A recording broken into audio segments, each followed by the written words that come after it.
All right, we're on this is going to be good. This is consummate insider Bertie Bottomley, and I don't know who that is, but this guy's been around. He's going to go over the Trimet awareness survey. Before we start, I want to read you. Opal did a evaluation of this, and before we do this, I think we need to read this so you have background. Because we already know about Trimet, government lies. They only tell you what they want to tell you, and we've gone over 100 times. But let me read this. Let me read this for you because it's important. Because you're going to listen to this. I haven't seen this yet, so I'm watching it for the first time. Anyway, this is what Opal says. Trimet's annual attitude survey is not representative of their ridership. Every year, the agency conducts a public opinion poll to prove to the community that they are popular and effective. Every year, the results are skewed heavily and represent an unrealistic and ill-informed view of what Trimet does and how our regional transit system functions. Who did the Trimet poll?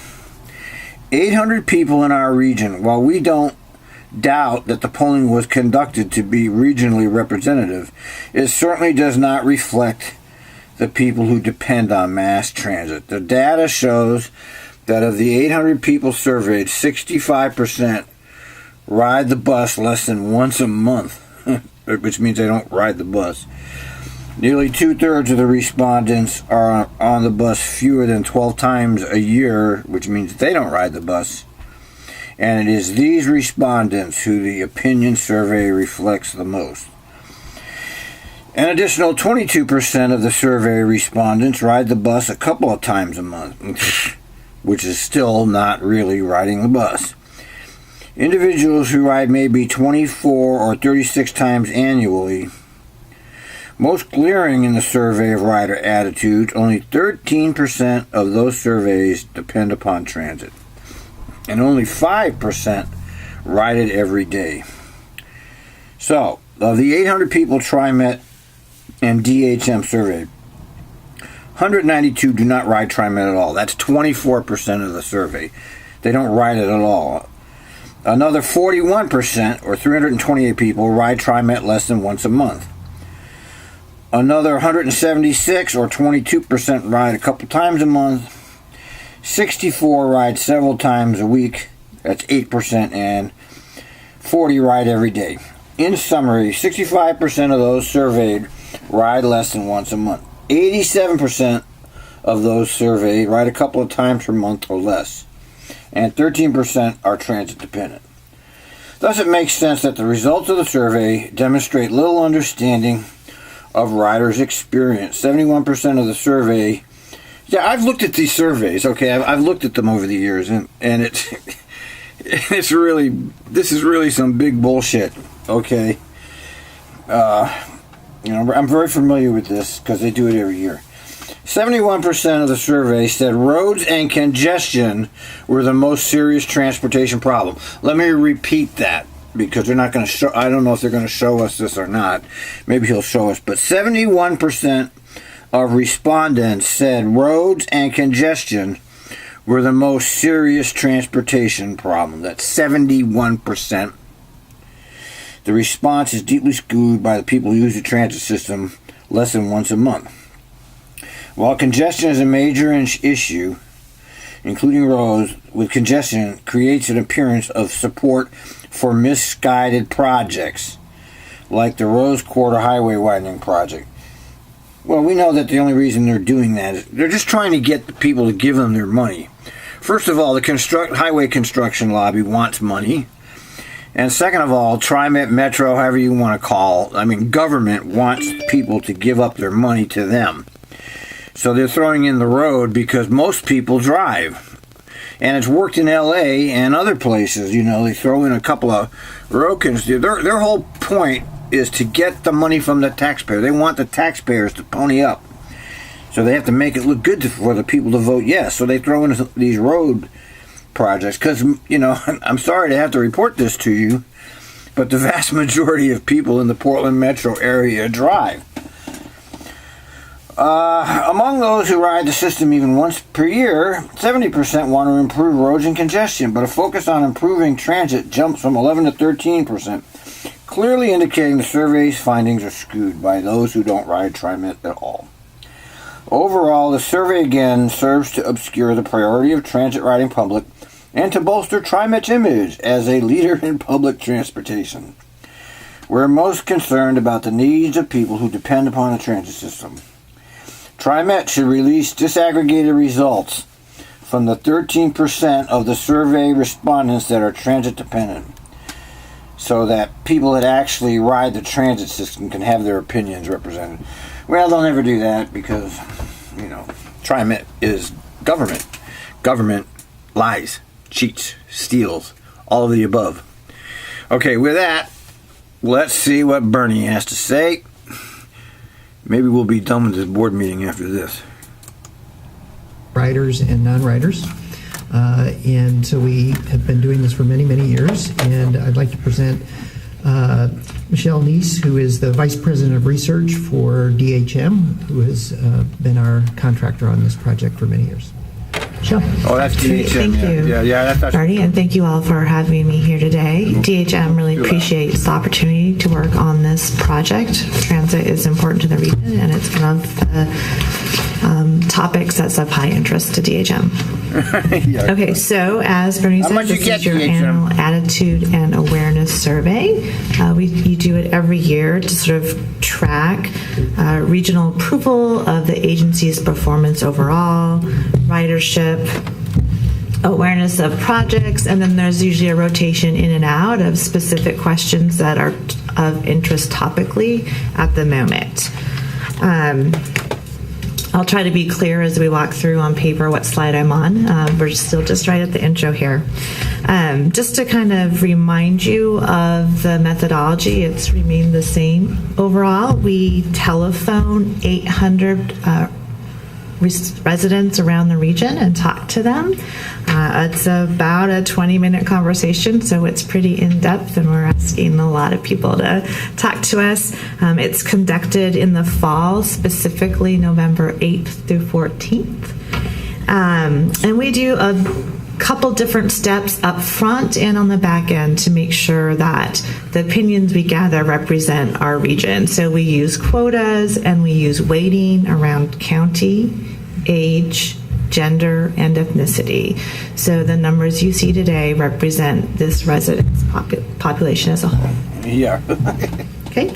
Also, I'll just note that in that 20 minutes, we ask a lot of questions. I'm not going to be able to get through it all today, so I'm just going to share with you some select highlights.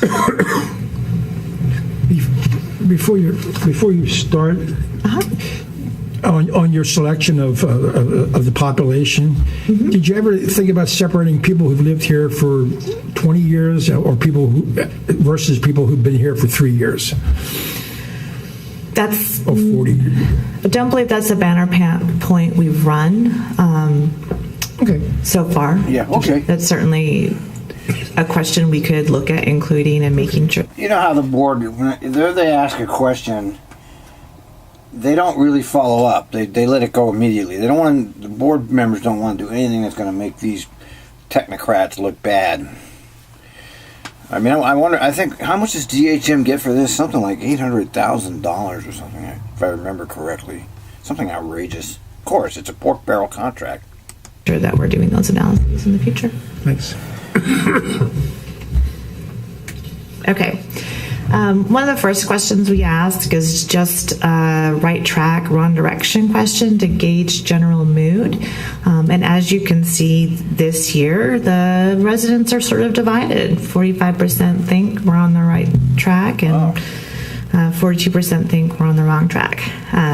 Certain groups are more optimistic than others. So Multnomah County residents, Washington County residents are a bit more optimistic. Younger people below 55 are more optimistic. Really interesting to me this year is your core riders are very optimistic. They're one of the most optimistic. 61% We knew that. of frequent and regular riders think it's on the right track.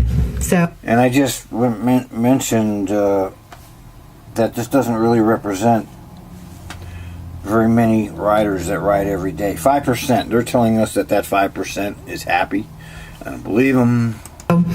Or they're talking obviously, about we the can't say there's any causal relationship there, but it does suggest that maybe a riding Trimet is good for you.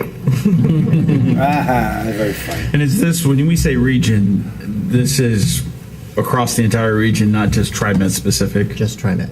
Oh, this is just Trimet. The Trimet service area in the 3 counties. But this is... So it wouldn't include Banks or Sandy. But this is related to kind of the overall direction of the entire region, not Trimet specific direction. Exactly. Yes. Yeah.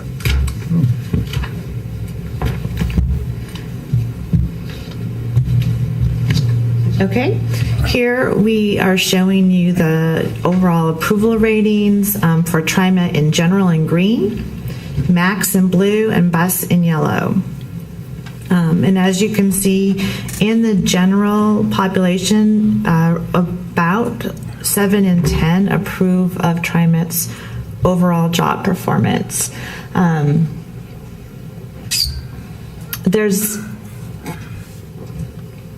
Let's look at this a little bit closer, because in 2008 is when it went all the way down. But the lowest it's ever been is 65%. And now it's at 73%. I guess the max is at 77. I don't know, man. Look, it's all bullshit. Also, should just be noted that approval among riders is substantially higher. So, overall, over 8 in 10 riders approve of Trimet's performance, and 91%, 9 in 10, approved of Trimet's performance when it comes to bus operations. So, certainly your customers. Yeah, right. I refer you to Opal. Only 40 people that did this survey ride every day. Only 5% of the survey is the frequent rider. So this doesn't represent anybody. All right, this is bullshit. I always like to point out 2 things with this. One is that this level of approval for a government entity is incredibly high. You find this in very few places with very few other agencies. Yeah, we've heard this over and over and over. But you can't get your tax increase, can you? Yeah. Everybody loves Trimet, except do they really? This level. And the other is that there is this differential between sort of the general public and the riders. The riders typically have a very high approval rating, even above these numbers. And what this reflects in large... We can't trust this at all, okay? If they really wanted to do the riders, you'd get somebody out there on the buses, on the trains, asking people that are riding the buses. And you don't call them up from home. Okay, you get out there and actually survey the people that are on the buses and trains. This just doesn't. It makes absolutely no logical sense to present this information. A sense is what the media is covering around Trimet, because that's what the general public generally understands about how the agency is doing. Yeah, well, you've got a good point. I would say from a statistical sense, when I look at the green line from 2014 to 2017, I know it looks like it's going up and down, but if you were to smooth that out, it would be basically a stable performance evaluation.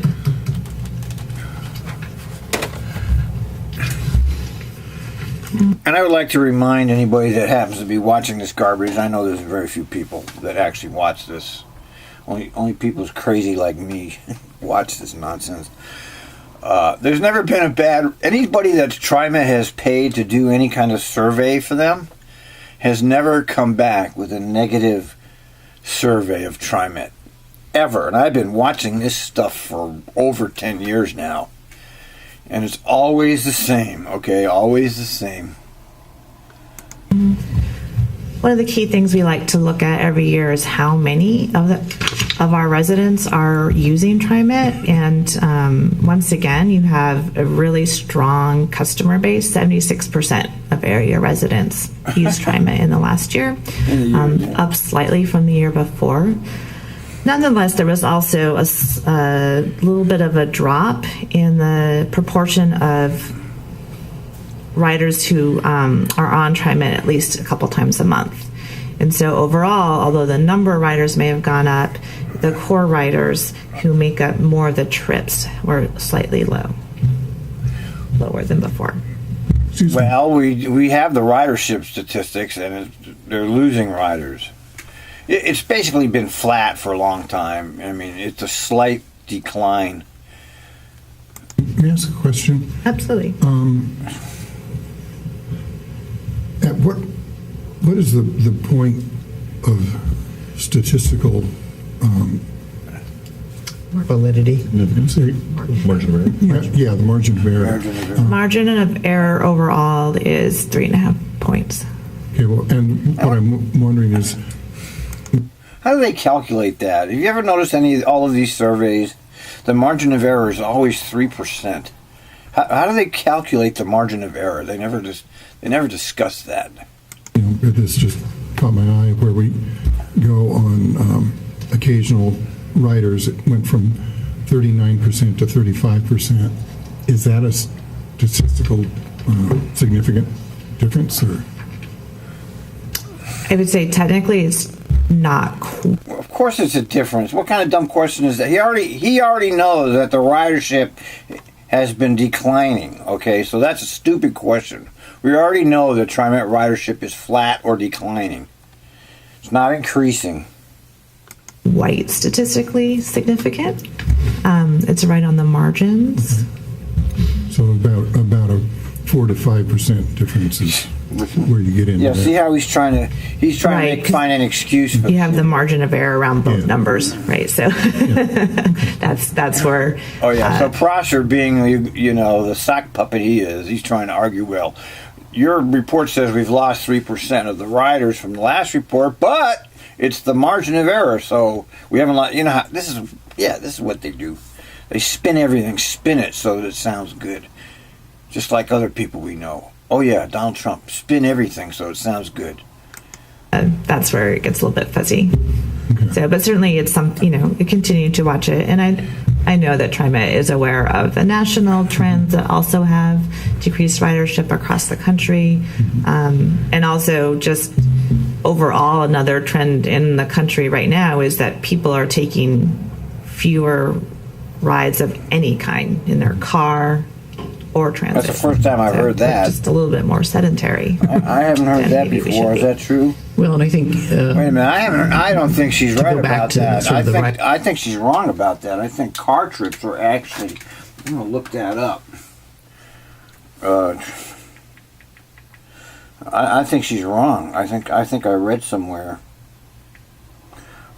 that there's more than ever. Let me see. Can I find that in the easy? I don't know if I can find that easily. Let me look. Yeah. Okay, here's the New York Times, February 2018. The Great American Road Trip, shorter and more popular than ever. New York Times.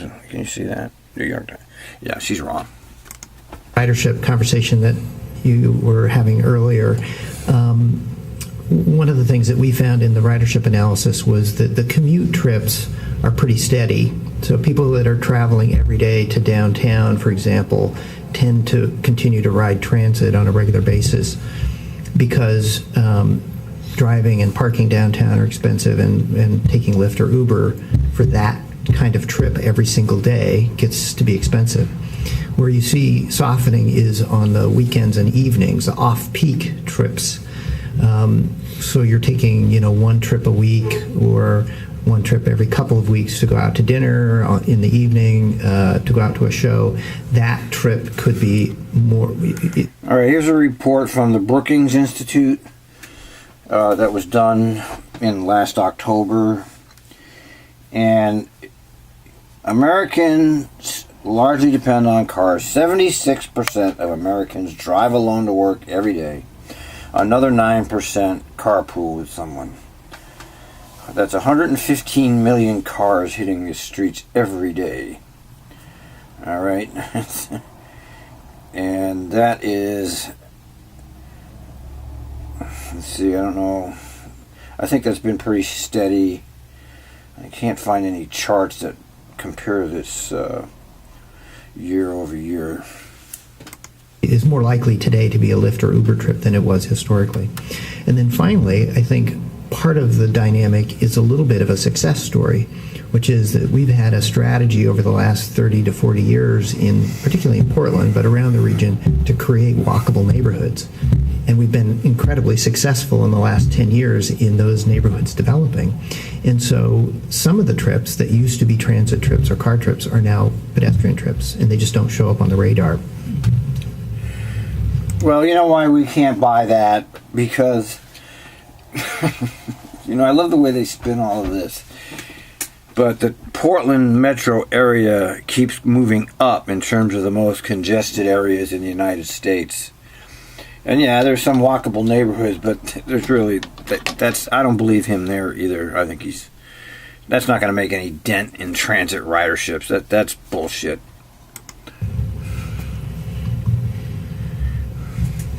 Here I'm showing you the reliability ratings of the general population for both bus and MAX. And overall, I think the story here is that people continue to see bus and MAX as reliable. It's fairly stable.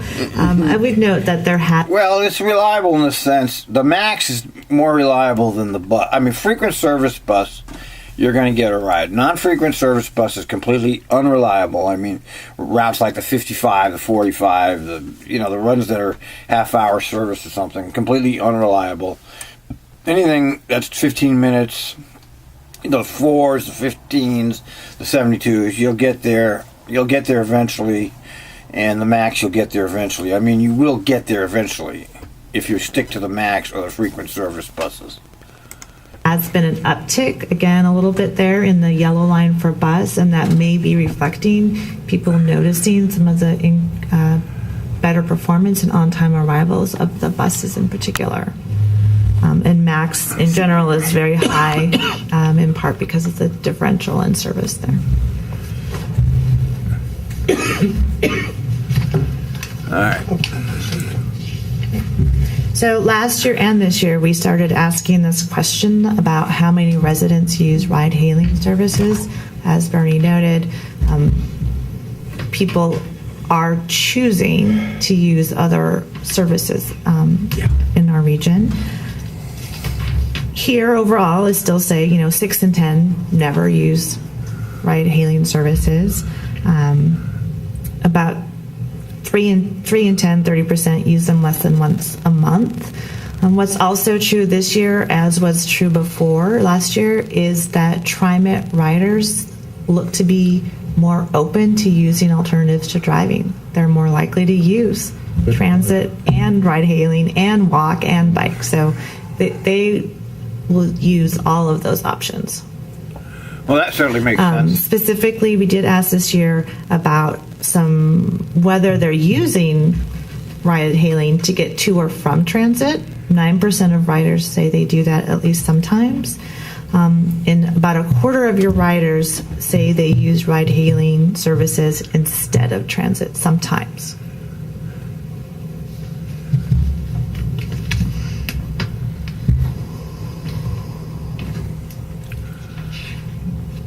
We also probe people a little bit. We asked them to think about whether they're riding Trimet more or less than they did last year, and then we asked them why. So around a quarter of riders or people say they're riding less now than they did last year, and the most common reason is lifestyle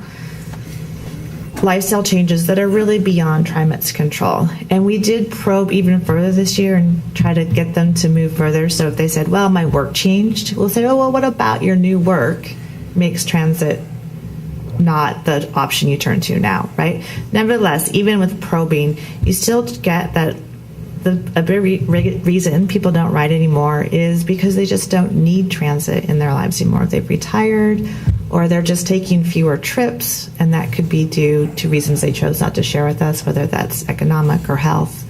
But that's the number one reason for riding less. Certainly just, one thing that might be more addressable is the safety issues. That is the second reason there. When it comes to reasons to ride more, again, it's really around liking the service that Trimet offers, finding it convenient. And so those are important features that attract customers to Trimet.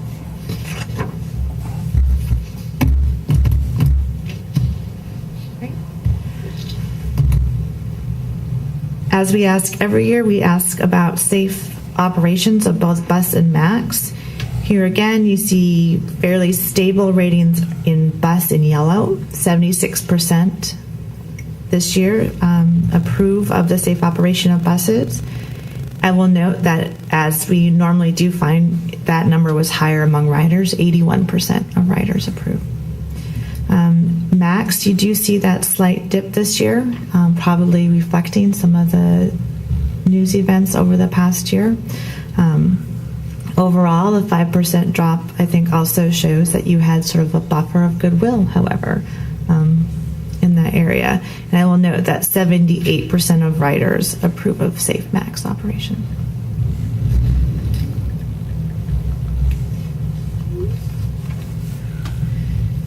This year, there were a few new questions added around those issues of safety and security to kind of probe a little bit further. So one of the questions was around whether there's the presence of security personnel on Trimet is enough or not enough. Half this of is interesting because population. Yeah, I believe that. I mean, this is like the great American divide here. The ones that want the police state and the ones that don't want the police state. The ones that want Donald Trump and the ones that don't want Donald Trump. You see this reflected in almost every aspect of our lives now. This hardcore, I'm one of those people that would prefer not to have Donald Trump. Okay, I don't see how he's going to do anything positive in the end. And I'm not one for the police state, but my observations from just being Twitter is it's about a half and half split. Half the people want more police, and the other half don't want more police. So what do you do with that? I don't know. I'll tell you what you do with that. Ride your car. I'm sure that's the reason why a lot of people do. Thinks that it's not enough on Trimet, and among riders, it is 53%. Yeah, so I agree. Around the same. Yeah, I believe that. That's and around 20% don't know, and that's probably, again, your non-riders are just not sure.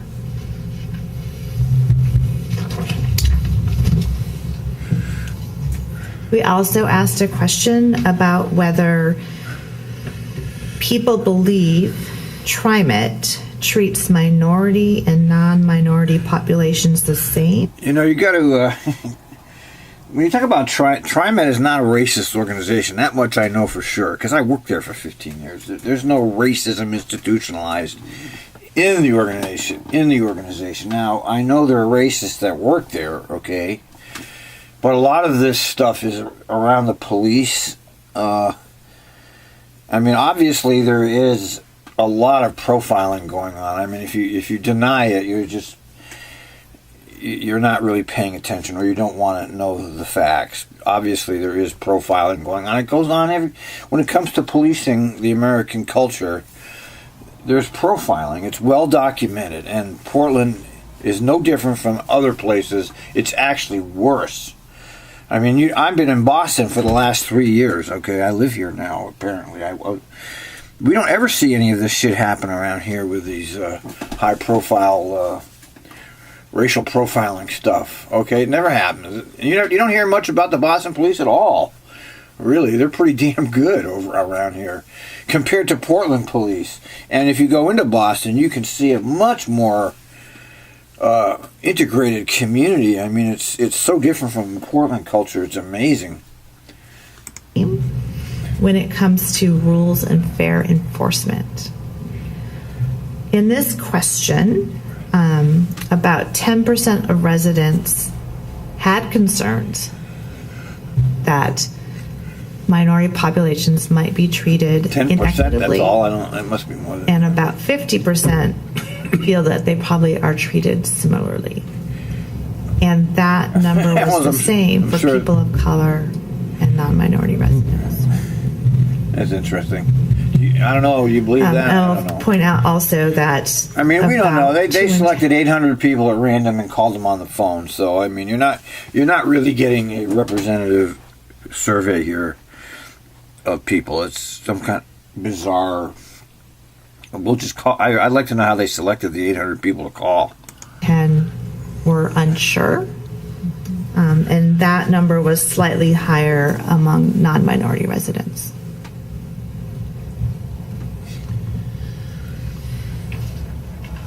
HOP. So finally, I just wanted to highlight some awareness of the HOP program. As you guys know, that rolled out last summer, I believe. And so over the past year then, there's been a considerable increase in awareness. 45% of everyone in the region is aware of HOP FastPass. Importantly, 72% of your frequent regular riders were aware of that program. And so clearly the customers are getting the message that this is an option for them. And of those who are aware of the program, about half know that the fare capping features and how that works. So again, fairly good communication with your riders. So to sum up, overall, I would say the sense is that Portland's view Trimet favorably, and they appreciate the service. Well, this is the same thing we get every year from these people. It's almost exactly the same as we get every year. There's really no difference in how they present this material. You have to offer, and that's definitely a testament to the level of service provided by staff and service deliverers. So There goes. certainly hope Yeah, there goes the "you're great, you're great, you're great." Okay. Yeah. that those results are shared with them. Questions, observations, opinions? Of course. I know you're What's surprised. new, right? You're like, wow, really, Travis? So, in reference to the questions that I asked earlier about ridership, as I look at this information, it kind of confirms kind of some of the thoughts that, I was looking at earlier, in that we've made significant improvements in key areas, but yet it's not necessarily represented, out in the community, specifically in the area of the improvements of on-time performance. I mean, we've made some huge leaps in on-time performance, but the perception in the public is that our on-time performance is actually down. So that's kind of a negative correlation between improvement, but yet the overall public perception. And I think this information, Bernie, you've already been working with this information. I think that's why you had such great insight when you started off by saying, ultimately, some of what we see and what we hear back from our stakeholders and riders is that what they hear and see sometimes, specifically the ones who aren't riders, comes from the overall, not to pick on the media specifically, but it comes from what gets reported, and sometimes the sensationalization of some of those things. He's so full of shit, man. Okay, listen to the scanner. All right, this isn't made up shit. It's mayhem out there. You think people don't know that? Okay, it's mayhem. I mean, I'm not saying you're going to get attacked on the transit system. The chances are very small, but you're gonna see shit out there. Okay, shit's going on the transit system, and they're sitting here trying to deny that it's going on, and it's disingenuous. Are rare in our experience and operations of our system. And so I think there's some of that goes on, in that some of those things that are that are negative and those rare things that get sensationalized are some of what the public then sees and then extrapolates from that. Sensationalized, like a double murder on Max. I don't know how you can sensationalize that. That's some pretty bad shit. It happens all throughout the system. So I think overall, this is a positive report, and similar to what you just referenced in regards to being a government agency, but yet having that high approval rating is something that's helpful and impressive for the work that we do, and a true testament, similar to some of the folks that were even here this morning getting honored for the great jobs that they do out there. As I kind of wrap up my comment and statement, I'll ask the question, and this is kind of for both of you. As a board member, as we look at all the individual parts of kind of what we see here, what's our takeaway as board members of this agency as we look forward to making decisions and making policy decisions that positively impact what we're up to based on this information? What's kind of that synopsis or summary from a board member perspective that then we can now take and utilize as we move forward with our decision making? I know I'm asking you to jump into the role that we have here, but it's pushing you a little further to say, okay, you're closer to this information. I appreciate the additional comments that you've made that aren't necessarily on here. You like the ones where you say, well, from your ridership, this is kind of what they believe and what their perspective is. And lastly, of course, we know. Except as we just said, this doesn't reflect the riders. There was only 40 regular riders that were interviewed here. This survey doesn't represent the actual riders. We've got work to do around the ideas of kind of what we do and what the public perspective is in the treatment of minorities compared to non-minorities. And it was interesting that it looked like it appeared with the subtext or the subnote that even non-minorities feel like that there's a disparity in the treatment. So correct me if I'm wrong, but that's what it looked like the information said, with the side note over on the side where it says both minorities and non-minority agree at 51%. So I asked you a lot of stuff there. All right, so just to do the last question first, it's in this case, half of both minorities and non-minority groups agree that Trimet treats them similarly. So half. They're receiving the same treatment. So there you go again. Trimet. There you go again. That half and half. That's you see it reflected in every single aspect of our life now. This split in the country. When it comes to rules. That's what I meant to say. Yes. And then the disagree was actually similar. It's not shown here, but 10% of non-minority people think, I don't agree with that. And 12% of people of color did not agree. So again, those are very similar numbers.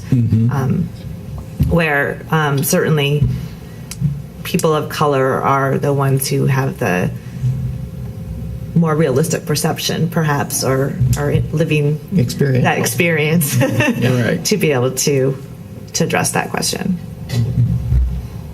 Yeah, perfect. Thank you for correcting. Yeah, that's what I meant, because if 51% of our population believe that, we would really have a problem. Yes, that's a very different landscape. Correct. I just wanted to touch on the on-time performance issue, because that is one that we've worked to look at in a number of different ways to try to analyze. When we did the ridership analysis, we tried different time lags, because maybe somebody doesn't stop riding the first time the bus is not on time, but the third or fourth time maybe they start to say, okay, I can't rely on the system. And it's really hard to know what the lag is there. But I think, just sort of as a thought experiment, you can imagine that individuals will notice off-time performance more readily than they will on-time performance. So the first time the bus is late, you notice it. The first time the bus is on time, you probably don't notice it. And the second time and the third time, it takes a long time to build that confidence that, okay, I can always rely on the bus being here at this time. So I think there is a lesson to be learned in that once you've lost people's confidence in your on-time performance, it's much more difficult to build it back than to lose it. Sort of standard customer service mantra that it's much easier to keep the customer you have than to go out and find a new customer.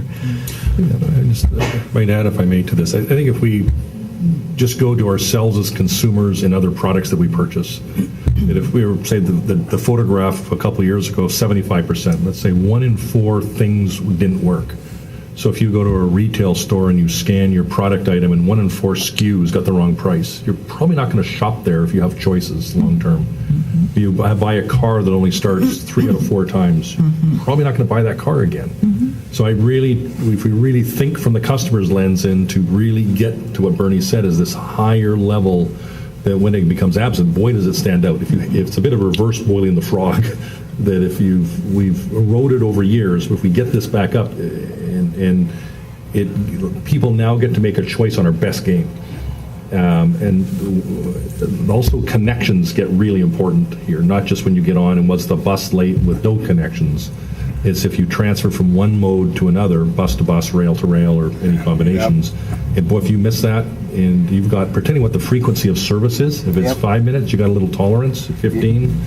Start to get to an hour service, particularly, that is structural and significant, that I think we place ourselves potentially in jeopardy of losing the trust of that customer the further the gap that we provide service in. So I think this is where the Ubers and Lyfts and others, people will pursue alternatives, particularly if it's raining or they missed appointments, sometimes self-inflicted from our customer. I think we have to make sure that we've done our part to not allow that contract, if you will, to be in jeopardy. Actually, can I follow up on just that specific component? Because ultimately, I agree with you. And the issue that I'm trying to work my mind through is this idea that if we go back a couple of years, we're at 75% reliability. Now we're at a significantly higher reliability, but the perception in the community, at least Max has come down a bit. The bus has improved, so that's positive. Yeah, those on-time statistics, forget it, okay? I haven't been tracking that lately, but I do listen to the scanner, as you know, and I don't know whether, those Max statistics, I know how they play the games with these, so... I don't trust the bottom line is I don't trust the Trimet on-time statistics. But Max is one of the areas where we've increased reliability as far as on-time service significantly, but yet the perception in the community has decreased that it's reliable. And there's two things that I really want to point out here. One of them is. As we look at some of the structural changes, in the system, i.e., the ride-sharing pieces of this and ride-hailing pieces of it, they weren't baked in. A few years back when we were looking at ridership and we were looking at what our goals were for ridership, and so that's something that's new. And there's other things that are new. Then we also have this idea of what I was referencing earlier. As we peak in our ridership, which feels like we did a couple of years back.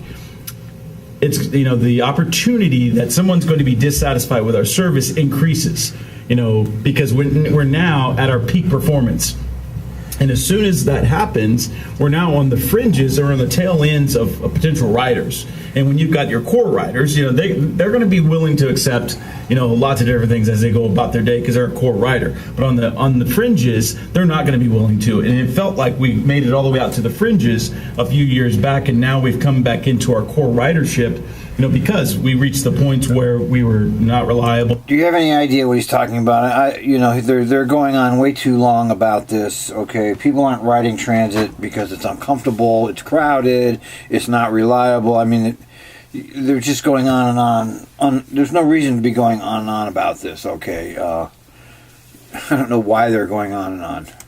And sometimes all of those things that you get to when you start to get to those, when you get to the fringe, the fringe rider, or the very occasional rider, they have a negative experience. They're like, it didn't work for me, and they move to something else.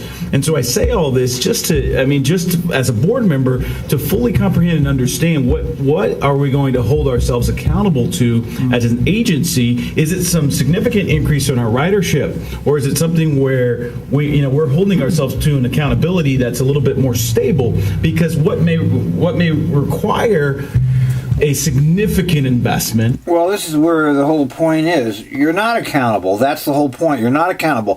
Trimet's not accountable for their success or failure. It doesn't matter whether they succeed or fail. Everybody gets paid on time. it's a tax-funded operation. You know, they're trying to present this like it's some kind of a commodity that you buy in the store. It's not. It's tax-funded public transportation.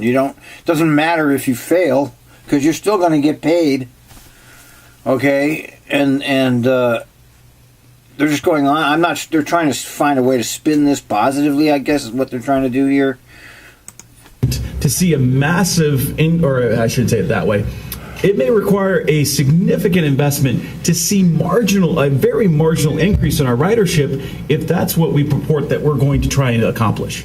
And so I've got some concerns about really if increased ridership should be the component that we hang out as our banner, what we try to accomplish based on this information that we're receiving. And I'm a little concerned that it's going to take an outsized and oversized investment to achieve a very minor, increase or improvement in our ridership. And I don't think the return on investment as a community, as a region, is going to be there based on the compilation of all the information and data that we've received. I would say over the last. He's just going on and on and on, unnecessarily. Year to year and a half, and all the follow-up things that we've done, I just got major concerns about the return on that overall investment for our entire region and community. What do you mean? Based on all this, what are you talking about? I think. What are you talking about? Return on investment? Return on what investment? It's tax funded. You're not investing anything. This is not a private operation. It doesn't matter whether people ride it or not. At least in my opinion, to support this idea that. I just don't know if an overall increase in ridership should be the target that we hang out there. Well, I think you have hit on some interesting points. And just an additional data point to think about is that as we roll out the service that comes into play with House Bill 2017, a lot of the focus is on that new service is going to be low-income communities, which would push service to East Portland. The focus will be on East Portland. The ridership density of any hour of service that we put in East Portland is going to be lower than if we took that same hour and put it on Interdivision, right? Mm-hmm. But we have this equity question, which is, should your sole benchmark for performance be increased ridership? That drives a certain set of investments, which is basically putting more service on already frequent routes. So giving people who have good service better service. Mm-hmm. They're obscuring the point. Obviously, you should be increasing rider. The congestion in Portland has gotten so bad. Trimet has not done anything to decrease congestion. All right. Should it be our goal to increase? Well, you're supposed to be, all of your bullshit nonsense about all of this stuff you've been doing is to decrease the congestion, and you have not done it. You have failed. Congestion has only gotten worse, especially since Trimet put in the light rail lines. So I don't know, they're hemming and hawing. I don't know what the hell. They're hemming and hawing, and they're looking at this from all kinds of strange angles. On the other hand, if the equity lens is the one that you're looking through, then you're trying to put more hours out in places that have very little service or no service, and the incremental additional ridership you get for that investment is going to be lower, just because the population densities and what in the hell is he talking about? I mean, you want to talk about service in downtown Portland, you got streetcars, you got maxes, you got buses. You don't need any more service down there. I don't know what he's talking about. What they need to do, and nobody is discussing it, is they have to fill the gaps. The service ends too early during the weekday, and the weekend service is horrible, and there's no backup service when things go wrong. They need backup. They can't even fill the slots for regular operators. They don't have enough operators. See, they're not talking about any actual logistical failures that I hear every day on the scanner. They're talking about all this strange abstract ideas, and they're skipping over all the logistical nightmares that happen every day on this transit system. And see, they're not connected to the operation, is what I'm trying to say. The board's not connected. This guy's not connected. That woman's not connected. They don't understand the operation. They have no understanding of how it functions. origins and destinations are less dense, and transit just it doesn't perform as well in those environments as it does in the most dense locations. So I think you raise a really good point about, and as a utility, we have multiple missions. We have the efficiency mission, but we also have the coverage and social reach mission, and so trying to balance those is important. Something I wanted to comment on, and it has to do with the change in reliability of our schedule, is that it's a common fact that when trust is broken, it's not that it can't be regained, but it's going to take a significant effort to regain it.